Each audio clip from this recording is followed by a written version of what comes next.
నమస్తే, welcome to hit TV. ఈ రోజు మనతో పాటు ఉన్నారు శ్రీ జగద్గురు పీఠం చైర్మన్ వారసురాలు మైలవరపు నాగమణి గారు. వారితో మాట్లాడి మరిన్ని విషయాలు తెలుసుకునే ప్రయత్నం చేద్దాం. నమస్తే అమ్మా. నమస్కారం అమ్మా. బాగున్నారా? బాగున్నాను తల్లి. అమ్మా, కార్తీక మాసం అసలు ఏ రోజుతో ముగుస్తుంది అంటారు? అసలు పోలీస్ వర్గం అంటే ఏంటి? కార్తీక మాసం అయిపోతుంది తల్లి, ఇంకా 3 రోజులే ఉంది. కాబట్టి కార్తీక మాసం అంతా కార్తీక మాస వ్రతాన్ని ఆచరించి చక్కగా దీపాలు పూజలు అన్ని చేసుకున్న వాళ్ళకి కార్తీక మాసం ఈ మార్గశిర మాసం యొక్క పాడ్యమి రోజుతో ముగుస్తుంది. అంటే కార్తీక అమావాస్య రేపు వస్తుంది. అమావాస్య వెళ్ళిన తెల్లారి పాడ్యమి, అంటే మార్గశిర పాడ్యమి. ఆ రోజుతో తెల్లవారుజామున దీపాలు వెలిగించుకుని పూజాది కార్యక్రమాలు చేసుకుని ఈ కార్తీక మాస వ్రతాన్ని విరమించుకోవటం అనేది జరుగుతుంది. చాలా విశేషం. ఆ రోజుతో విరమించుకోవచ్చు. మరి కొంతమంది అసలు దీపాలు పెట్టరు, అసలు కార్తీక మాసమే చేయరు, మరి వాళ్ళు ఏం చేయాలమ్మా? కార్తీక మాసమే చెయ్యరు అంటే పాపం వాళ్ళు హడావుడి జీవితంలో కుదరక చాలా మంది చేసుకోలేకపోవచ్చు. అట్లాంటి వాళ్ళకి బాధ అనిపిస్తుంది, అయ్యో మేము కార్తీక మాసం అంతా ఆచరించుకోలేకపోయాము హడావుడి జీవితంలో అని. అట్లాంటి వాళ్ళకి ఈ పోలీస్ వర్గం రోజున, అంటే పాడ్యమి రోజున చక్కగా 31 గాని 35 గాని అట్లా వరుస సంఖ్యలో దీపాలు వెలిగించుకుని పోలీస్ వర్గం అని తెల్లవారుజామునే చేస్తారు. ఇది ఇప్పుడు పాడ్యమి రోజున, అంటే దీనికి మటుకు నిర్దిష్ట టైం మటుకు ఉందన్నమాట. తెల్లవారుజామునే చేయాలి కానీ పొద్దెక్కి ఎండెక్కి పగలు చేసేది మటుకు కాదు.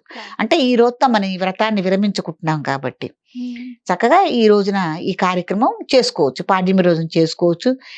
చక్కగా దీపాలు వెలిగించుకోవచ్చు.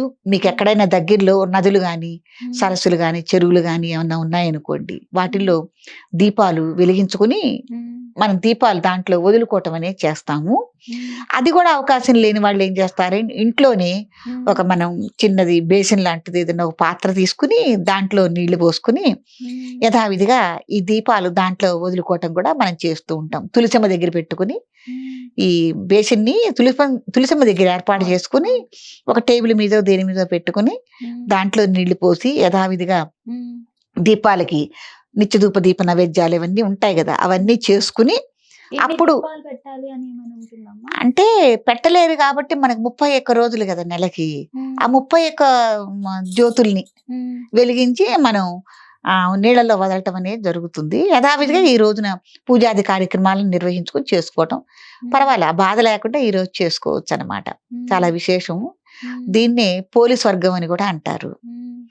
ఈ పోలీస్ వర్గం అనే మాట మనకి ఎందుకు వచ్చింది, పురాణాల్లో కథల్లో ఏముంది అంటే, మామూలుగా సహజంగా మనం మానవుల్లో కుటుంబాలు, ఉమ్మడి కుటుంబాలు అనేవి ఉన్నాయి కదమ్మా. ఈ ఉమ్మడి కుటుంబాల నేపథ్యంలో ఒక విచిత్రమైన ఒక కథ ఉంది ఈ పోలీస్ వర్గానికి. అంటే ఇప్పుడు అత్తమామల వల్ల కానీ అత్తగారి వల్ల కానీ ఆడపడుచుల వల్ల కానీ ఎవరైనా కోడళ్ళు కొద్దిగా ఏదైనా బాధలకు గురయ్యారు అంటానికి కూడా ఎలా ఉండాలి, ఎలా ఉండకూడదు, ఎలా ఉంటే మంచిది, ఎలా నడుచుకోవాలని మన ఒక చక్కటి నీతిని, ఒక ప్రబోధాన్ని ఆచరించే ఒక కథ ఒకటి, మంచి కథ ఒకటి ఉంది. అది మనం చెప్పుకుందాం. పూర్వం ఒక కుటుంబంలో ఒక అత్తగారికి మామగారికి 5 కోడళ్ళు.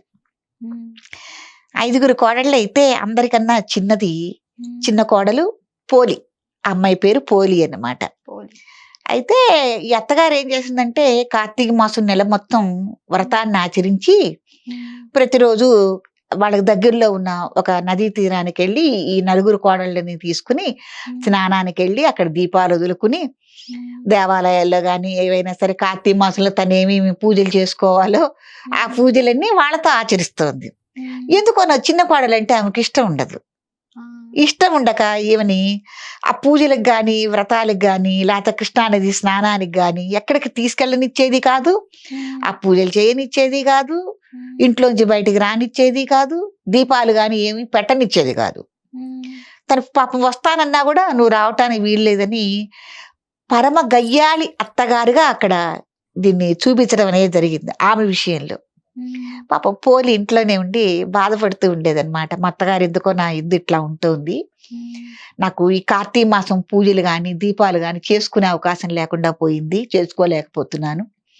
కానీ ఆమె పరమ భక్తురాలు, దేవుడు అంటే ఎంతో ఇష్టం. పుట్టింట్లో కూడా అనేకమైన నియమనిష్టలు చేసి పూజా పునస్కారాలు చేసుకుని అట్లా మంచి ఉన్నతమైన కుటుంబంలోంచి వచ్చిన పిల్ల అన్నమాట. కాబట్టి తన పూజలు అంటే చాలా ఇష్టం.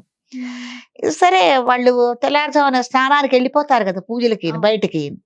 అప్పుడు ఏం చేసేదంటే ఈ అమ్మాయి ఇంట్లోనే స్నానం చేసేసి బావి దగ్గర వాళ్ళు రాకముందే గుట్టు చప్పుడు కాకుండా దీపం పెట్టేసేసుకుని భగవంతుడి దండం పెట్టుకొని పూజ చేసేసుకునేది.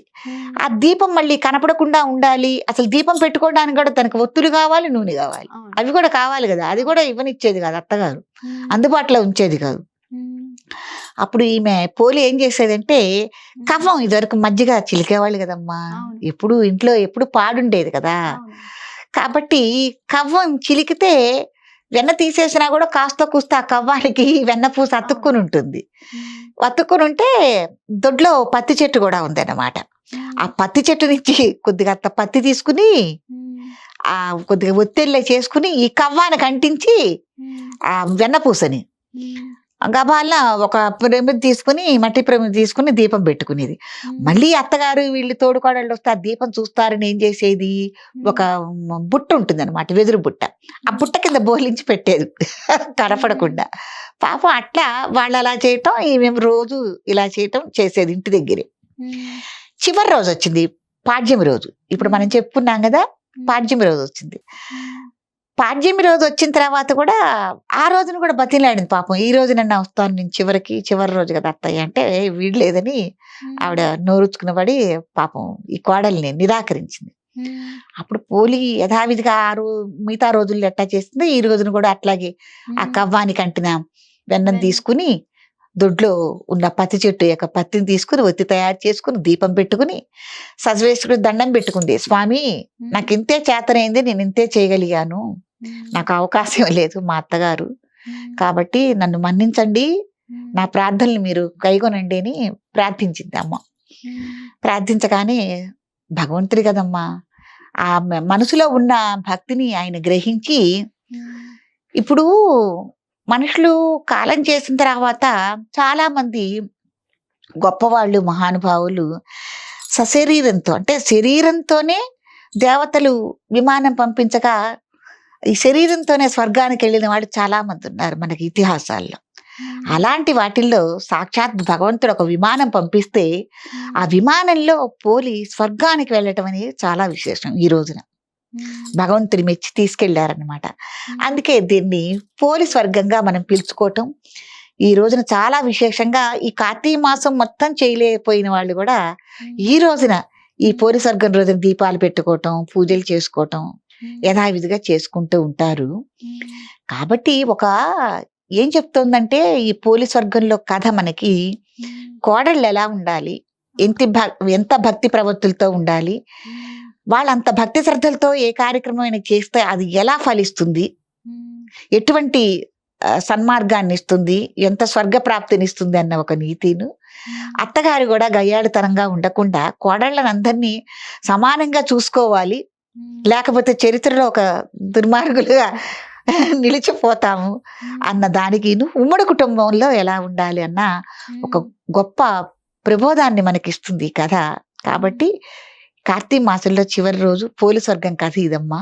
కాబట్టి పోలి ఆవిడ పేరునే దీన్ని పోలి స్వర్గంగా మనం పిలుచుకోవటం జరుగుతోంది. పోలికి మహత్తరమైన స్వర్గ మార్గాన్ని ఇచ్చిన రోజు, పవిత్రమైన రోజు పోలి స్వర్గమి, పోలి పాడ్యమిగా మనం పిలుచుకుంటున్నాం. మీరు పోలి స్వర్గం రోజు 31 దీపాలు పెట్టుకోవచ్చు నెలంతటివి అన్నారు. అవునవును. మరి పూజలో ఏమైనా ప్రత్యేకంగా ఏమైనా ఉంటుందా? ప్రత్యేకంగా అంటే విధి విధానంగా ఎప్పుడు మనం చేసుకున్నట్టే, ఎప్పుడు మనం దీపాలు కూడా ఉట్టినే పెట్టి వెలిగించేసి అక్కడ పెడితే తన మామూలు దీపమే అవుతుంది ఇంట్లో వెలిగి. దానికి కూడా విధి విధానంతో గంధము, కుంకుమ, అక్షింతలు, పువ్వులు అన్నీ సమర్పించి యథావిధిగా మీరు తోచిన కొద్దీ ఏదైనా పండో, బెల్లం ముక్కో, పటి బెల్లమో ఏదో నైవేద్యం పెట్టి దానికి కూడా ధూపం చేసి, అది ఒకటమ్మా కార్తీక మాసంలో దీపం వెలిగించిన ఎప్పుడైనా సరే ఆ దీపం కార్తీక దామోదరుడిగా మనం అది చూడాలంటే, అది కూడా ఒక శ్రీ మహావిష్ణువు యొక్క మన కేశవనామాల్లో దామోదరుడు అనే నామం ఉంది కదా, ఆ నామంలో సాక్షాత్తు దామోదరుడు ఆయన, దీపం కాదు.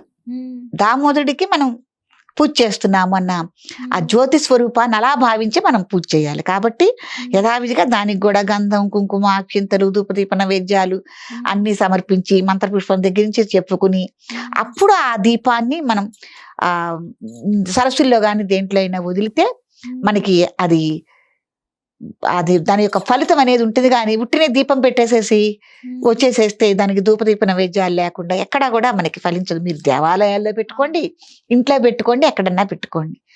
దీపారాధనకున్న ముఖ్యమైన ఇదన్నమాట. తర్వాత ఈ పోలి స్వర్గం రోజున అట్లా మనం సరస్సుల్లో దీపాలు వెలిగించి వదలటం వల్ల కూడా ఇంకొకటి కూడా మనకి ధర్మశాస్త్రంలో చెప్పబడింది.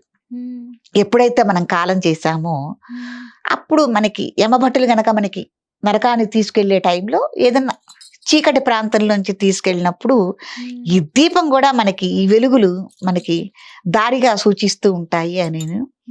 తర్వాత ఇంకోటి ఏంటంటే ఎవరైతే మనకి పెద్దలు చనిపోయి ఉన్నారో వాళ్ళకు కూడా ఈ దీపాల కాంతులు అనేవి సహకరిస్తాయని కూడా మనకి చెప్పడం జరుగుతోంది. అంత విశేషం, అంత గొప్పతనం ఉందమ్మ. అమ్మ, కొంతమంది కార్తీక మాసం 15 రోజులు మాత్రమే చేసుకుంటారు కదా కొంతమంది, వాళ్ళు కూడా పోలీస్ వర్గం రోజు చేసుకోవచ్చు. 15 రోజులు చేసుకొని ఒక్కరోజు చేయని, లేకపోతే రోజు మొత్తం మీద నెల రోజులు పాటించిన వాళ్ళైనా సరే ఈ పోలి స్వర్గం రోజున ఈ కార్యక్రమం ఆచరించి తీరవలసిందే.